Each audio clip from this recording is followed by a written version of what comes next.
Bienvenidos nuevamente a su podcast Renacer. Es una bendición tenerlos aquí, otra vez reunidos, a nuestros invitados, a la producción. Bendiciones a todos. Y hoy tenemos un invitado especial, nuestro hermano José Luis, que nos va a hablar de su testimonio. Y planeamos dividir esta, pues no entrevista, esta plática de amigos, esta charla de amigos en 3 etapas, ¿no? ¿Quién era José Luis antes? ¿Quién fue José Luis durante un suceso importante que marcó su vida? ¿Y quién es José Luis hoy y qué pretende o qué planes tiene hoy para su vida en Cristo Jesús? Así es que sin mucho preámbulo, José Luis, te voy a dejar hablar. Si me permites interrumpirte un poquito al hacerte las preguntas, pero nos gustaría saber quién era José Luis antes. ¿Quién era José Luis antes de niño, antes de conocer a Cristo? ¿Habías escuchado de él? ¿No habías escuchado de él? Nos enfocamos mucho a que todo nuestro auditorio sepa y conozca los testimonios de nuestros invitados, porque creemos fielmente que en base a la palabra del Señor, pues nos vamos juntando más con el Señor en el poder de su Espíritu Santo y queremos que compartir eso con la gente, ¿no? Muy bien, pues muchísimas gracias. ¿Quién era José Luis antes del accidente que yo tuve? Y para dar como contexto, ya aunaremos un poquito más en el accidente. Recuerdo, soy el hermano mayor de 3. Tengo muy buenos recuerdos de mi infancia. Por ser el mayor de los 3, mi abuela materna siempre lo gritó a los 4 vientos de que yo era el nieto consentido, pero había algo muy chistoso porque mi abuelo paterno era muy católico, okay, ¿no?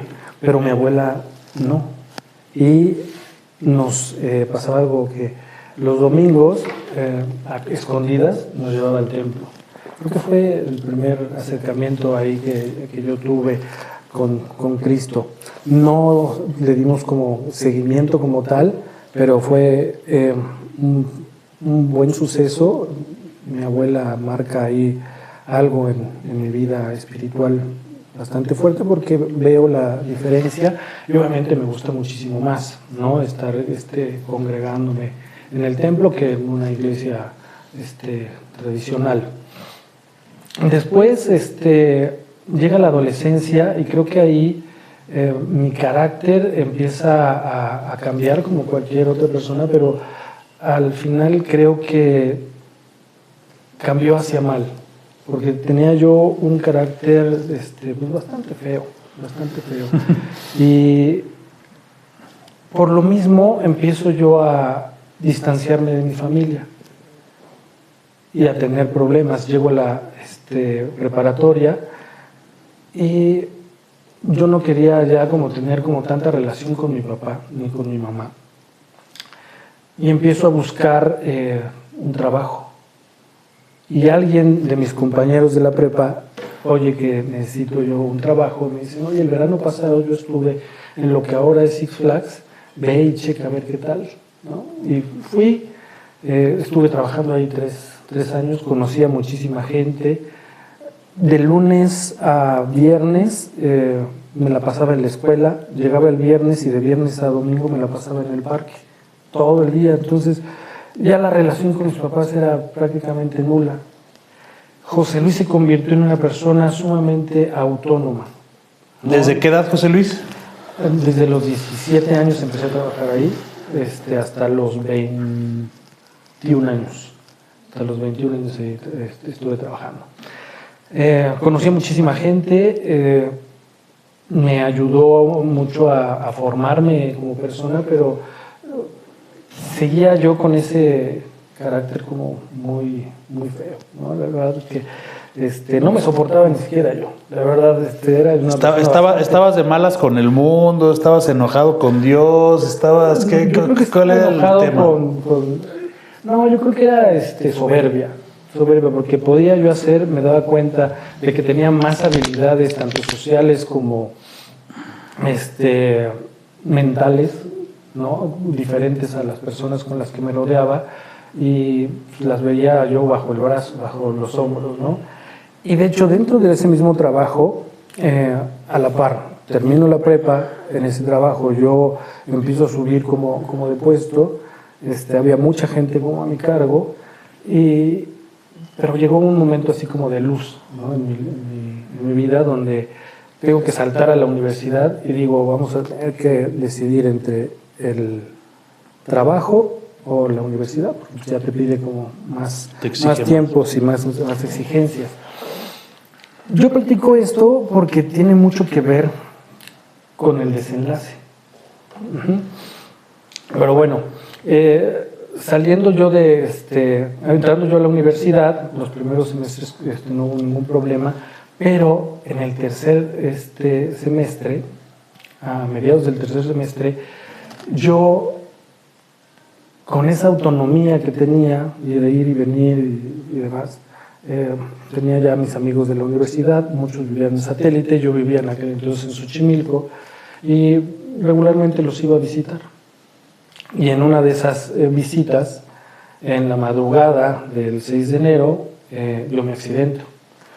Creo yo que estaba yo como muy cansado y me quedé dormido. No recuerdo exactamente qué es lo que sucedió, me lo platican y tengo fotos de lo que sucedió, porque mi mamá fue una genialidad que tuvo, tomar fotos y evidencia de todo, porque dijo, en el momento que José Luis se dé cuenta de lo que sucedió y nos reclame, con el carácter que tiene y demás, va a decir, oye, pues fue tu culpa, mira lo que sucedió. ¿Ya eras cristiano ahí, José Luis? No. Primera pregunta. ¿Crees que Cristo, Dios, el Espíritu Santo, cuida a toda la gente? Por supuesto. ¿Tiene un plan para toda la gente? Tiene un plan. Tienes que ir a la iglesia, tienes que ser cristianote y tienes que estar ahí con el pastor y haciendo cosas, ¿o hay planes que tiene Cristo? ¿Qué opinas tú en eso? No precisamente tienes que estar ahí en cuerpo y alma.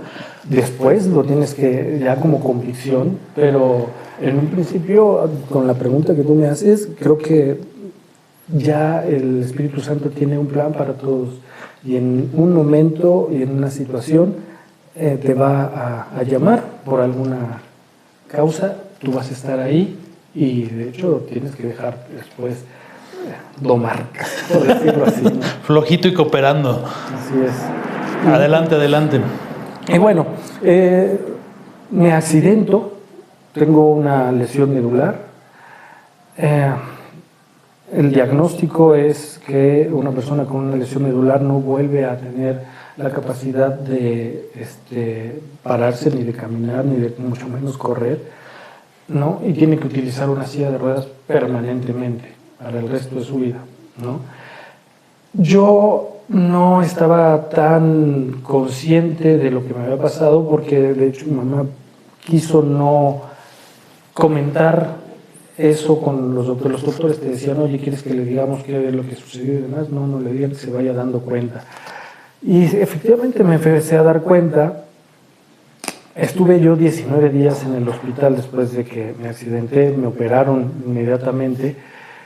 Tengo la teoría de que me corrieron porque el sector de amigos que tenía ya era bastante, eran los de la preparatoria, eran los de mi trabajo y los de la universidad, ¿no? Afortunadamente había mucha gente y no me dieron tiempo como de pensar en qué es lo que voy a hacer, echarme al llanto. Al llanto, no. Entonces, a los 19 días salgo del hospital, y muy chistoso porque salgo del hospital, en mi casa todos los días había alguien ayudándome con la rehabilitación, ¿no? Algunos de mis amigos. Y a los 19 días deciden mis papás que tengo que regresar a la universidad. Regreso a la universidad con una silla hospitalaria, ¿no? Pero me acuerdo que en aquel entonces, cuando entro a la facultad, mucha de la gente empieza a aplaudir porque sabían todo el trayecto que yo había pasado y era increíble que yo volviera a estar ahí. No creo que haya sido yo, sino el Espíritu Santo que me dio la fuerza para regresar. Eran las primeras horas. ¿Lo entendías en ese momento o crees que lo entiendes claro hoy? No, lo entiendo hoy. Yo lo veo como perspectiva y es un plan perfecto. Y bueno, las primeras 2 horas que estaba yo en la universidad, de plano me iba yo así de lado. Tenía que llegar un amigo y enderezarme porque ya no podía, ¿no? Sí, pues no Ya no tenía yo nada de control, ni de fuerza. ni nada. espalda, ni nada. De hecho, me ayudaban a comer porque no tenía yo como gran fuerza. Pero en ese momento empiezan a suceder varios accidentes con los vecinos y con personas cerca de por donde yo vivía, ¿no?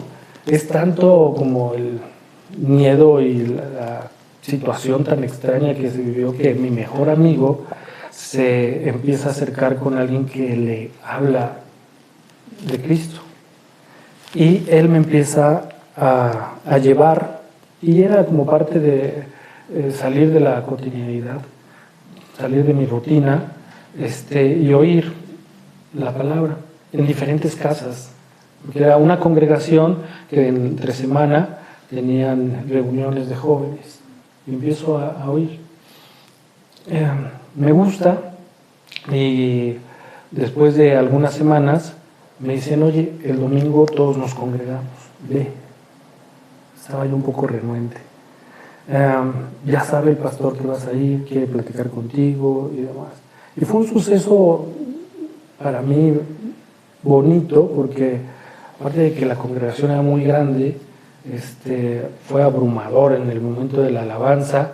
El pastor estaba compartiéndome con lágrimas en los ojos, y al final, con lágrimas en los ojos, él mismo me decía, ¿quieres recibir a Cristo en tu corazón?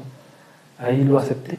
Dije sí, pero no le di continuidad.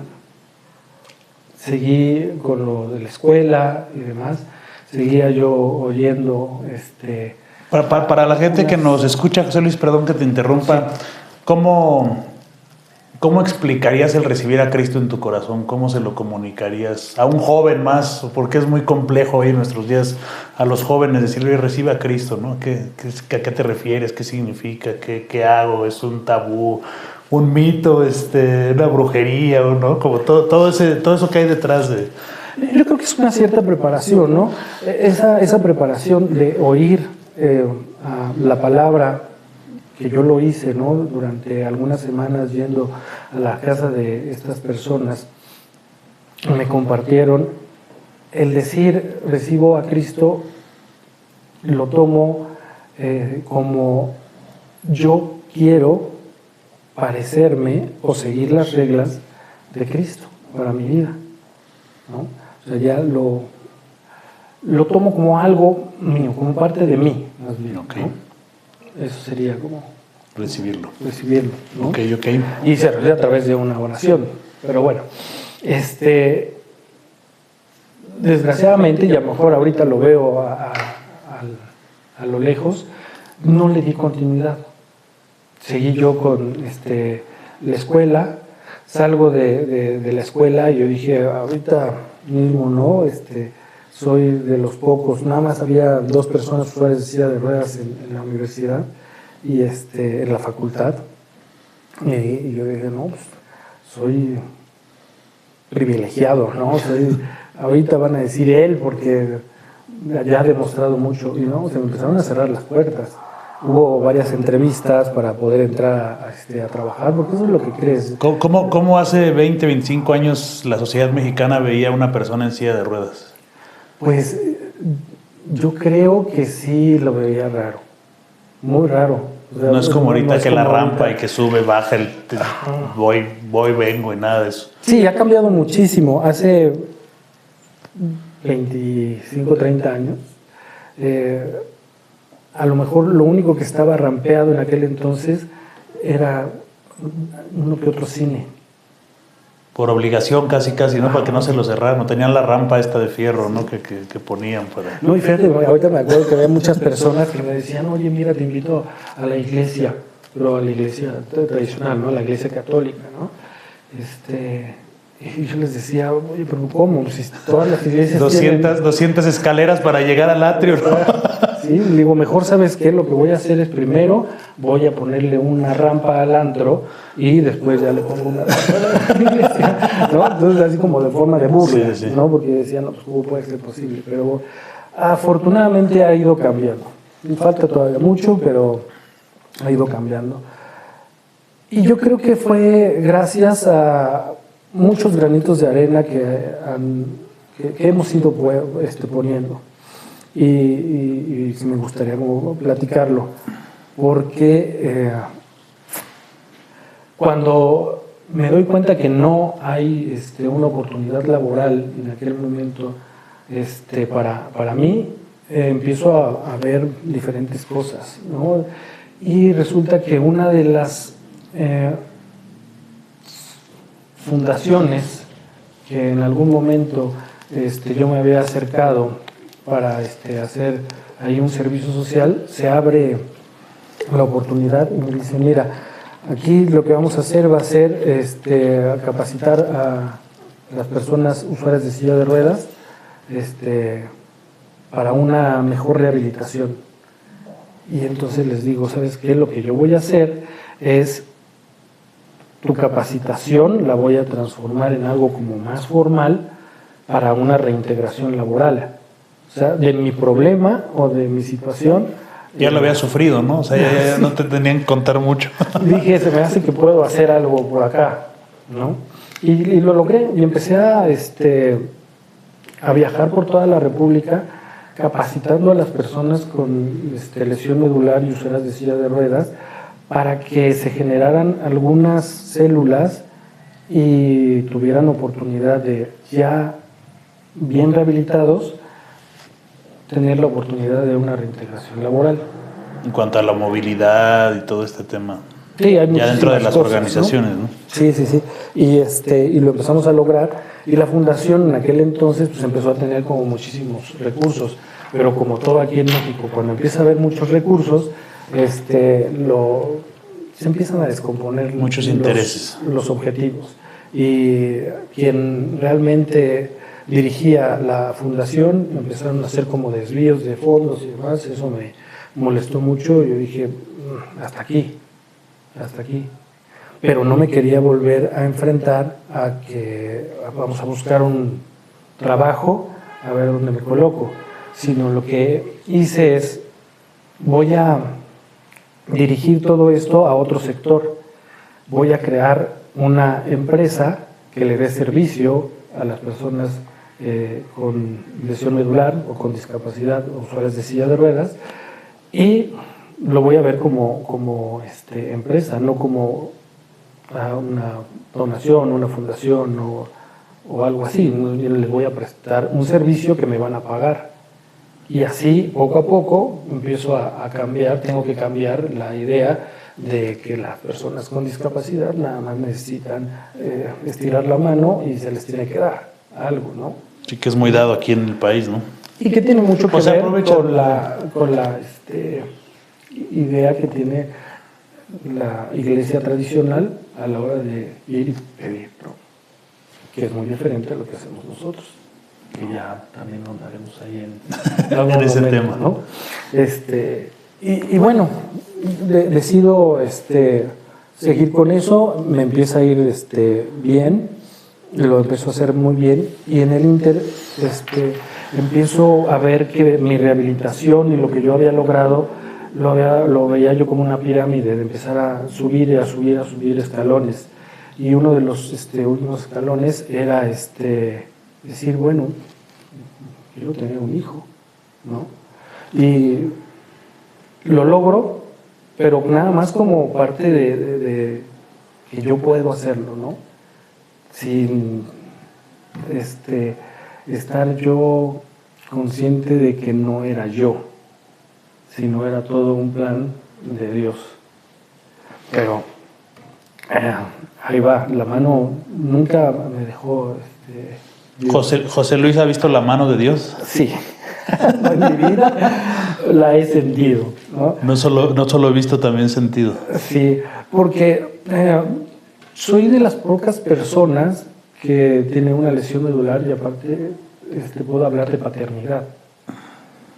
y yo en un principio pensaba que era yo, ¿no? Yo decía, es que yo ya superé todo, o sea, ¿cuál es lo que sigue, no? Y precisamente cuando nace Sebastián, digo, ¿qué más sigue? ¿No? Necesito hacer algo más. Y me habla una persona que yo conocí en el parque. Me dijo, yo ya tengo una consultoría y lo que necesitamos hacer, acaban de extinguir Luz y Fuerza y necesito un líder de proyecto para que a 10,000 personas que seleccionaron de Luz y Fuerza pasen a CFE, pero a través de un programa, de una evaluación psicológica y algunos test, ¿no? Pero todo eso, ya tengo un equipo de psicólogos, pero necesito que alguien los dirija. Y me aviento, dejo un poco activa, me aviento a eso, y es importante, porque fue un reto personal y profesional para mí increíble, ¿no? No me acuerdo de ese proyectote, y era bárbaro, ¿no? Era evaluar a 10,000 personas, se te hace megaproyecto. Sí, termino eso, lo hago bastante bien, me dan otro proyecto para un banco y después me dicen vente a las oficinas, a la misma consultoría y vamos a seguir, pero tengo ya también mi ego ya era tal que yo decía, ¿qué más sigue? ¿No? Y los fines de semana pues, era mi relax, ¿no? Y empezaba yo a darme cuenta que los fines de semana convertí mi departamento en un antro. Ya me estaban esperando mis cuates con cervezas y botellas para relajarnos, ¿no? El fin de semana, hasta que tengo mi segundo choque. Fueron dos. Y ese segundo choque fue que a mí me dices, a ver, ya había tenido uno muy fuerte, tengo un segundo. ¿Qué más tiene que pasar para que José Luis entienda, le baje, no? Exacto, ¿qué necesito? Y traté de empezar a buscar iglesias por donde vivía. Y ese fin de semana empecé a buscar, no me convenció como nada porque estaba por ahí. Y el lunes que llego a la oficina, así como está aquí tu celular, estaba el celular de una compañera abierto y lo primero que veo es el icono de la Biblia. Y me quedé como de, oye, ¿por qué tienes la Biblia? Y me empezó a platicar, me dijo, no me convengo y demás. Digo, oye, yo ando en busca de esto y demás. Y esa persona es Adriana, mi esposa. Qué buena onda.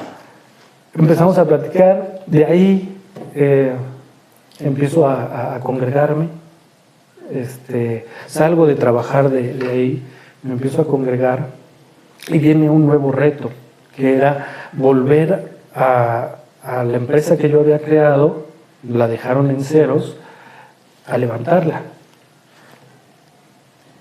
Y le metí todo a un proyecto que tenía, ¿no? Fue otra de las señales en las cuales yo ya me empezaba a congregar nuevamente y en aquel entonces fueron un par de meses que me quedé frío económicamente y el día que nos iban a pagar lo aplazaban.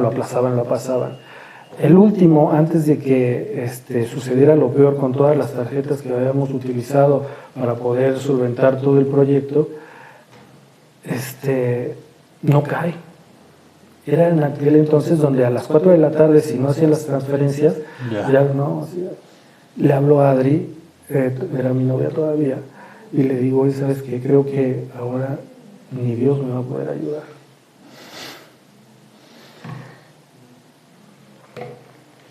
Todavía me acuerdo y siento así fuertísimo, porque eso fue a las 4:30 de la tarde, 5:45, y el dinero estaba en mi cuenta. Fue bárbaro. Estaba ahí, no lo podía yo creer. Todavía no lo creo. Todavía no lo creo. Pude resolver todo y yo dije, ¿qué más necesito? Ya me congrego. Ya sé que es. En aquel entonces que yo lo acepté, lo veo a lo lejos y nunca me desamparó. Siempre hubo oportunidades y siempre hubo cosas que, a diferencia de las personas que fueron mis clientes, que muchos han fallecido o tienen unas enfermedades terribles, yo estoy sano, tengo una familia, tengo todo, y me doy cuenta que el aceptar a Cristo en ese momento, en mi juventud, repercutió para toda mi vida y sigue repercutiendo, porque me caso y pasaron 5 años en que Adri y yo queríamos ser papás y no lo logramos.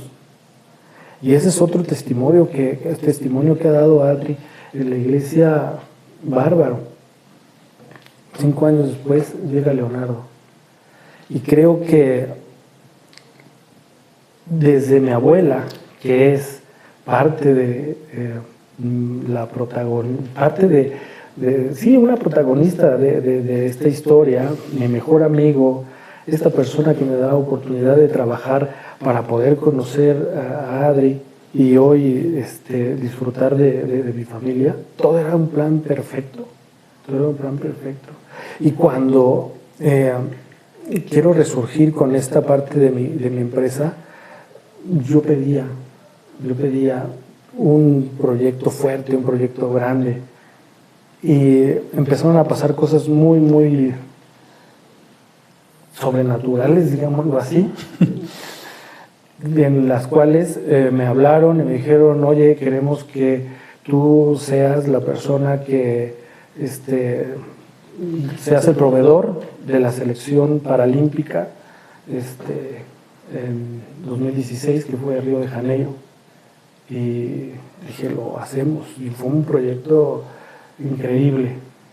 Fue tan bueno que se repite en Tokio, a pesar de que estábamos en pandemia y se retrasa un año. Yo tenía que salir para ver a estas personas, a todos los seleccionados, a medirlos y a tomarles ahí como sus características y demás. Cada vez me hacían ¿te acuerdas esas pruebas de que te metían el cotonete hasta la... Bueno, lo tenía yo que hacer y fue así, y no nada más, te digo, Río de Janeiro, fue Tokio, y luego ahorita París. Y París también fue algo muy, muy, muy, muy padre, muy, muy padre. Si le dieran la oportunidad a José Luis de regresar algún momento atrás, ¿qué diría? ¿O cambiar algo del pasado? Que no volviera yo a retar a Dios. Qué fuerte. Ni siquiera en las finanzas, que tú crees que no pueda, claro que puede. ¿Qué haría? Yo creo que no cambiaría nada. Veo a mis hijos ahora y no los cambio. Si me dijeran, ¿sabes qué? Vas a poder regresar al pasado, a cambiar, no vas a accidentarte y demás, pero no va a haber eso. Me quedo con mi historia. Y hoy por hoy le doy gracias a Dios de tenerme sano, de tenerme con mi familia, de tener el privilegio de ser padre, de tener todas las responsabilidades que con eso que conlleva todo eso. Y la verdad es que disfruto mucho mi vida tal como es. ¿Qué consejo le darías a la gente que atraviesa esos momentos como el que hice ahorita? Yo cuando me sentía desesperado, no creí, dije, no, y al final termina resumiendo y dices, no retes a Dios. ¿Qué le dirías a la gente? Pues que fíjate que Dios no se olvida de lo que tienes en el corazón. No se olvida de lo que tienes en el corazón. Tú ora, tú acércate, tú conoce y la respuesta va a venir. a lo mejor no de una manera inmediata, pero sí en el momento preciso que va a ser, ¿no? Algo que ahorita me hiciste recordar, cuando yo empecé a ver todo lo que necesitaba yo para la rehabilitación, había una silla, y encontré hace poco el folleto que me dieron hace 30 años sufrí yo el accidente, y fue una silla suiza que estaba como en prototipo, obviamente inalcanzable, ¿no? Inalcanzable. Casa o silla, ¿no? Casi. Casa o silla. Hoy en día puedes decir camioneta o silla. Así de ese nivel. Así de ese nivel. Y en diciembre del año pasado, Dios me abrió las puertas para esa silla. Y es lo que traigo hoy. Y cambia todo completamente. Sí.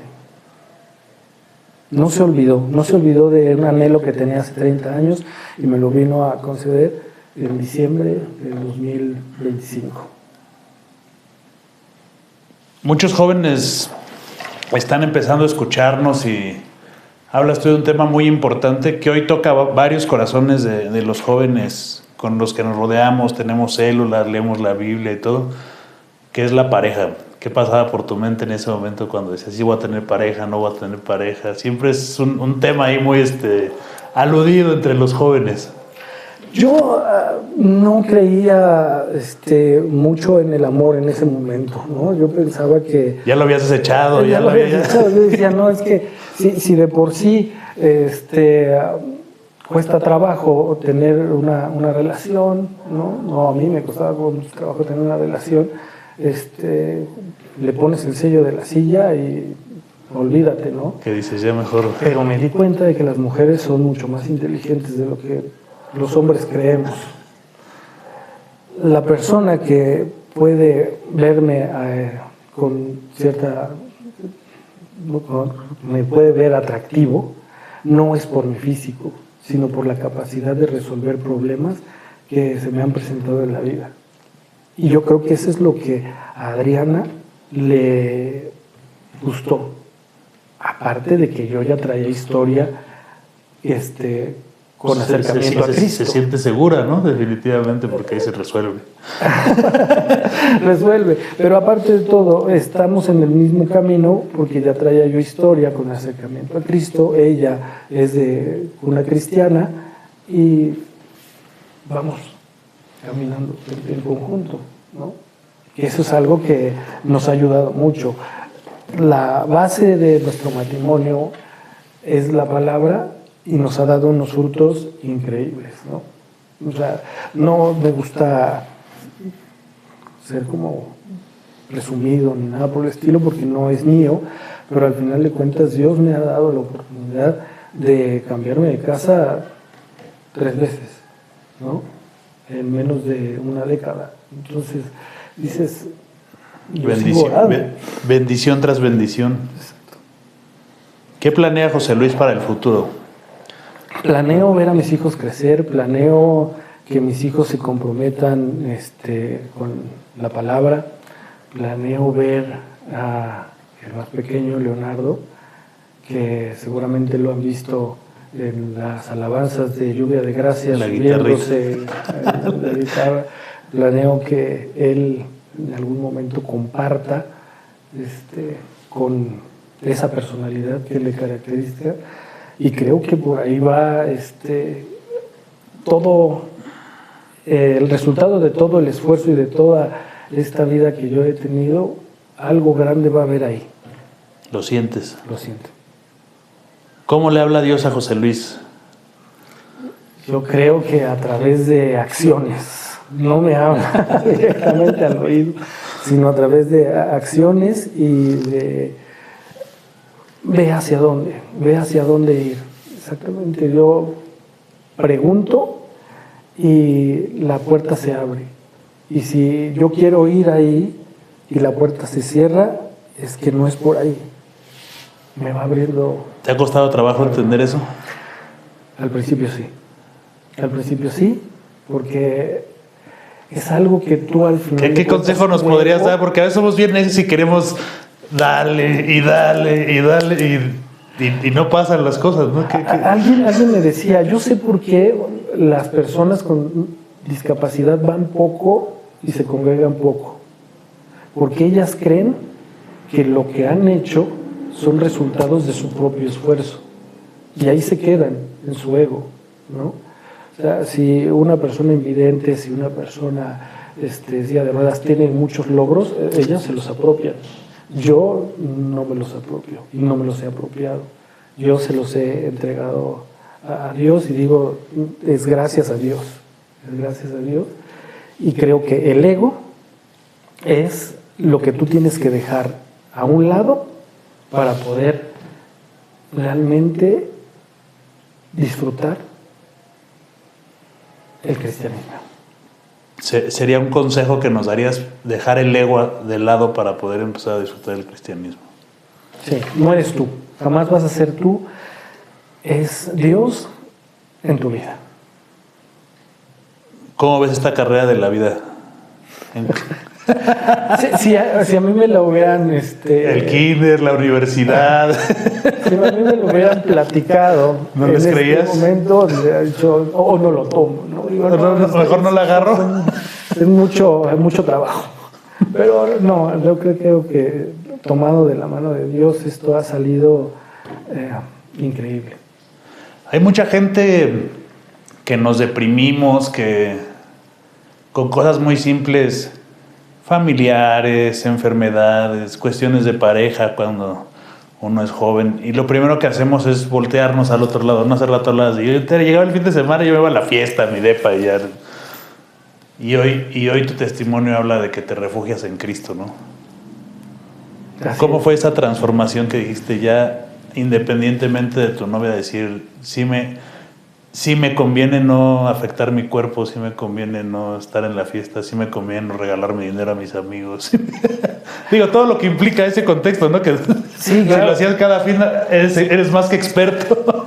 Yo creo que a través de tocar fondo, desgraciadamente es el momento en donde tú volteas hacia otro lado, ¿no? Yo tuve que tocar fondo, te das cuenta, 2 veces. Primero con mi accidente y mi mejor amigo me acerca. Luego con mi segundo accidente, que digo ya necesito buscar algo, encontrar el celular de Adriana, y todavía lo tengo así como súper presente. O sea, yo no encontré a Adriana, yo creo que Dios me puso el celular de Adriana para que yo le platicara con Adriana y juntos estuviéramos ahí, ¿no? Como que todo lo pone ahí Dios.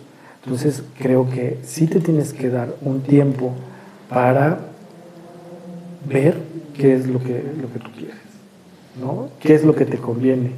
Estar en el mundo, en la fiesta, que realmente no ganas absolutamente nada, ¿no? Ya cuando tienes planes y las cosas se te dan de cierto modo fácil y tienes éxito y te das cuenta por qué es el éxito, no está en las fiestas, no está en el relajo, no está en los santos, no está en los fines de semana, está en la palabra. Tres cosas que diría José Luis con la madurez que tiene hoy, porque digo, sigue siendo joven, aunque no tan joven. Dijera, pues yo tampoco, pero seguimos siendo jóvenes. 3 cosas que le dirías a la juventud alrededor de tu experiencia de los 20 años, que te darían ganas de hacer de corazón, de decirles, enfocado a la palabra, a comunicarles algún consejo que tú digas, yo les comunicaría esto para alimentar su corazón, su espíritu. Hay algo importante. Es más fácil portarte bien y es más... Y portarte bien es seguir las reglas normales, sociales, ¿no? No es así como de, híjole, híncate y... Santurrón. Sí, no, es... Pórtate normal, es más fácil portarse normal que portarse de otra manera, ¿no? Te causa mucho más, es más problemático, te cuesta más trabajo y los resultados seguramente van a estar en el torito, ¿no? No van a ser positivos. No, entonces, hay ya como muchas alarmas en las cuales tú debes de decir hasta aquí, ¿no? A lo mejor ya lo conocí, ya conocí el relajo, hasta aquí, ¿qué es lo que quiero? Seguir en el relajo, ver hacia adelante y nada más plantear exactamente. Y si tú ya tienes como la idea de acercarte, óralo. Y que alguien más pueda ser tu padre espiritual para que te empiece a aconsejar hacia dónde ir, ¿no? Porque pues nada está mal, ¿no? Nada todo es lícito, más no todo nos conviene, dice la palabra de Dios. Exacto. ¿No? ¿Algo que quieras agregar hasta este punto, mi estimado hermano José Luis? No, creo que hasta aquí podrías dejar tu testimonio. Dejar ahí un par de preguntas más. Sí. ¿Qué va a hacer llegando a la presencia de Dios? ¿Qué le preguntarías llegando a la presencia de Dios? Yo estoy seguro que vas a llegar, pero ¿qué le vas a decir aparte de saludarlo? ¿Qué podría hacer? Bueno, pues solamente preguntar si hubiera otra manera de que José Luis hubiera aprendido todo esto, o si de plano mi carácter y yo éramos muy necios, por decirlo así, y tenía yo que pasar por todo eso, ¿no? Yo lo entiendo ahorita y a lo mejor digo, perfecto, pero si ya me lo pones así como vamos a preguntar fuerte. Te tengo enfrente. Vamos a preguntar fuerte. Oye, ¿sí necesitaba yo todo esto? Ahorita yo creo que sí lo creo. Te preguntaría, ¿había otro camino? ¿O qué hubiera pasado? Si no hubiera pasado esa parte. Exacto. Ese sería. Me habías dicho que íbamos a comentar algo acerca de lo que hacíamos diferente en la iglesia católica de la iglesia cristiana. No me gusta meterme tanto en esos temas porque no emitimos a juicio las cosas aquí, pero a veces es bueno, dentro de nuestra sociedad todos tenemos familiares católicos y nos enfrentamos a un problema muy común que es hablarles de la palabra de Cristo, a pesar de que ellos la tienen como la tenemos nosotros, pero nos enfrentamos a ese problema. Más los que venimos de cuna católica, de decir, oye, o me da pena, o cómo le digo, cómo convivías tú en esa parte con tu familia, o cómo lo hacían, o alguna vez invitaste a alguien a la iglesia, o no invitaste a nadie, o dijiste, yo me voy solo y después vean qué pasa, o ¿cómo conviviste esa parte con tu círculo? Bueno, mi mamá ya sabía y le daba gusto porque su mamá era la que nos llevaba y nos daba ahí a conocer otra parte de Dios. Tienes toda la razón, a lo mejor todo es Dios, nada más que desde un punto de vista diferente, ¿no? Pero sí, la diferencia que yo veía es que de un lado es pedir, y aquí aprendes a que dentro de lo que tú necesitas también tienes que trabajar y tienes que hacer algo para llegar, ¿no? O sea, no es así como de, bueno, ¿sabes qué? Quiero un nuevo trabajo, ¿no? O quiero un nuevo proyecto y me voy a acostar. Y el domingo voy a la iglesia y se lo vuelvo a pedir, pero pues el domingo en la tarde ya me quedo acá dormido otro rato. No, a ver, vamos a orarlo, Señor, yo quiero esto y vamos a trabajarlo. Y hay algo que sí irradias a las demás personas y a tus familiares para decir, oye, José Luis, ¿qué es lo que está haciendo? Yo quiero de eso, ¿no?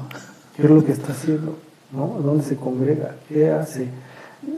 Y si les da pena, y a mí también a veces me da pena como compartir, pero sí hay algo de diferente en el José Luis anterior, en el José Luis de hoy, que el de hoy sí hace que algunas personas se pregunten qué es lo que hago para obtener o para estar en el lugar donde estoy, a diferencia de las demás personas, ¿no?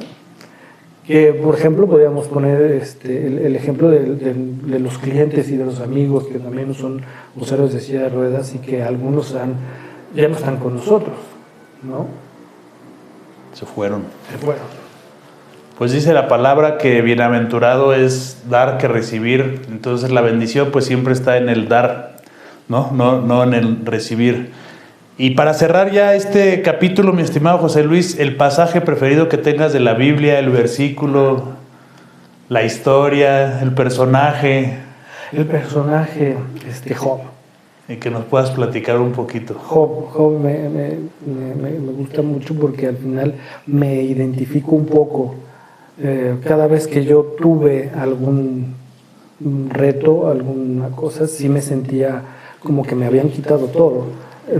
Precisamente a partir de mi accidente, como a Job, le quitaron absolutamente todo. Pero, pues, yo no me separé del todo, ¿no? Y Job tuvo mucha fe y se le devolvió. Ahora quiero ser igual. Quiero seguir teniendo la fe para lo que en algún momento perdí, lo pueda recuperar.